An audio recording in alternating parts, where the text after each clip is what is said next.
So I've talked many times on this channel about how silver is not just a precious metal, but is also an industrial metal. You can call it a precious industrial metal if you want, but silver definitely has massive applications in industry, and you can see that especially in these last 10 years with the increase in demand for things like solar panels, EVs, and other green energy technologies. Silver has been ramping up its demand. In fact, in the last 5 to 6 years, we have seen a deficit in silver production. And what that means is that we have actually produced less silver than there is demand for. Now, I'm not saying there's a shortage. There is definitely no shortage of silver right now. But if you continue to run on deficits, eventually that does lead to a shortage. I just don't think we're anywhere close currently. But the fact remains that the industrial demand for silver is incredibly high. In fact, if you think about just solar panels alone, and I know a lot of people will argue that solar panels don't use a lot of silver. That is actually untrue. According to this website right here, over 16% of the worldwide silver production is consumed by the solar industry, a figure that is predicted to increase dramatically as we transition to net zero carbon electricity production. And then it says that predictions for silver usage between now and 2050 equate to 85 to 113% of the known global silver reserves. Silver alone, and will keep rolling down, accounts for 10 to 15% of the manufacturing cost of photovoltaic modules, with the solar industry consuming approximately 193.5 million ounces in 2023, valued at over $6 billion. So in 2023, $6 billion of this precious metal was just used in solar panels alone.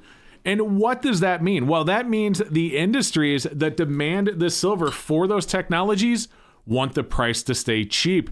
They don't want the price to go up. They don't want the price to realize what it really should be, because that would make the technologies and the products that they are producing with said technology all that much more expensive, making it harder for the everyday person to afford, which, to be honest with you, kind of makes sense. But in reality, with the demand for silver and the increased deficits that we're seeing on silver, there is nowhere for silver to go but eventually up. And that's exactly why you have companies working on technologies and materials that will actually replace silver in industry, because eventually they will not be able to continue to suppress the price of silver, and those things will get more expensive. Now, before we go any farther, I just want to be very clear that none of the companies that are making this technology are sponsoring this video. This is just my own research, so I just want to be clear about that. However, my channel itself is sponsored by SD Bullion, and if you're a new customer, you can take advantage of a 5 ounces of silver or a 10-gram gold bar deal at spot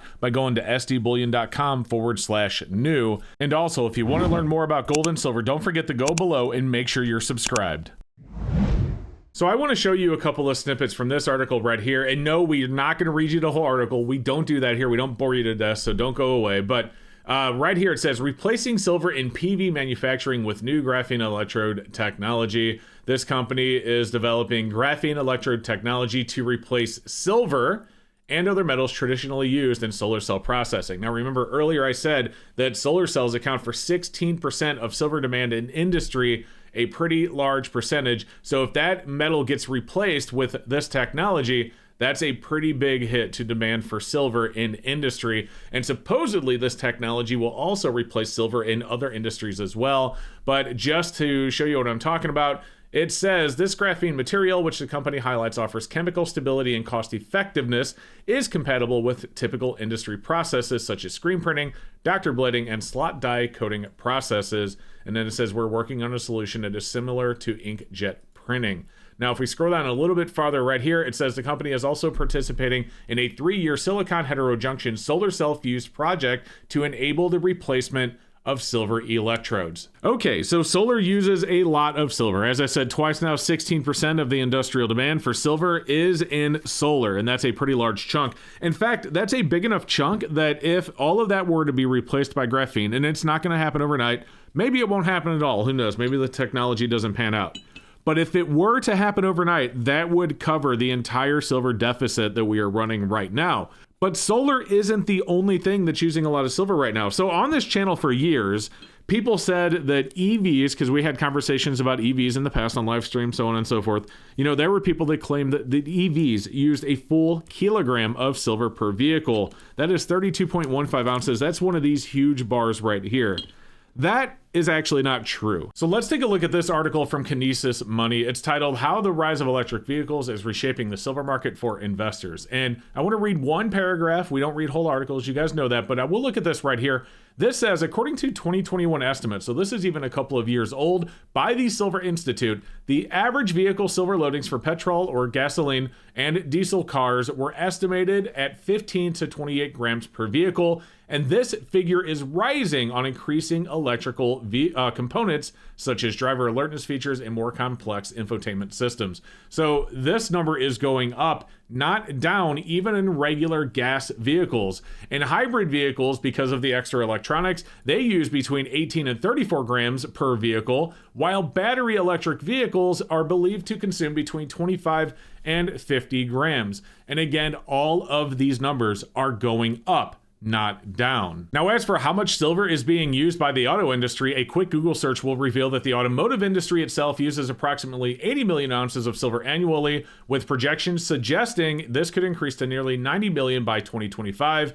And here we are in 2025, driven by factors like the rise of EVs and increased vehicle complexity. So that's not quite the 190 million ounces or so used by solar, but that still represents around 8% or so of industrial silver demand. So just between solar and EVs, we are looking at 24% of the overall industrial demand for silver in just those two technologies. And if graphene comes in and becomes a player in both of those technologies, we could absolutely see a reduction in the industrial demand for silver. Now, what will that mean for spot price though? Well, this is just my opinion and not from a financial advisor or somebody who has a crystal ball, right? But in my opinion, I think at first that is not going to be a very good thing for the price of silver. When you see a huge drop in industrial demand, when we stop running the deficits on silver, you could absolutely see people pull out of it as far as paper silver is concerned, which is what has most of the control over the spot price. However, I do see it as a long-term good thing. And the reason I see it as a long-term good thing is think about how stable the value of gold is. Gold is still looked at as primarily a precious metal, whereas silver is looked at as primarily an industrial metal that's also a precious metal, right? So what if silver just goes back to being just a precious metal? What if the price of silver stabilizes because there's no more incentive for big companies to spoof the price? That could be actually really good for silver, because if there is a little bit more comfort in silver as a precious metal because you're not worried about wild price swings, you're not worried about manipulation as much, that could actually be really good for silver stacking and get a lot of people more interested in stacking it as a what we can call a monetary metal or a precious metal, as opposed to just an industrial metal. So I think at first it's going to be pretty bad for silver. I mean, I really do. It's not going to be a very pretty picture when you look at silver and industrial demand dropping on silver. There's going to be so many articles coming out that saying silver is dead, silver is dead. But it'd be really nice to see it just go back to what it was for the last, 5,000 years. And that is a monetary precious metal that people put their money into because it's real money, as opposed to just keeping it into the ever inflating, always losing value fiat dollar. So I would love to know what you think though. Like, leave me a comment down below, guys. I hope you watched all of this video. I'd love to know how many of you watched all the way through the end. I know the videos can get kind of boring with putting the articles on camera, but I think doing that gives a little bit of validity and context to what I'm saying, because it's not just me saying it from the top of my head, but it's me actually showing you the data from reputable sources here on the internet. So let me know what you think. Leave that comment down below. And do me a favor, if you haven't done so yet, guys, I would love it if you became a subscriber. So make sure you hit that button and subscribe and help the channel continue to grow. That'd be awesome. All right, you have a great rest of your day, and we'll see you next time.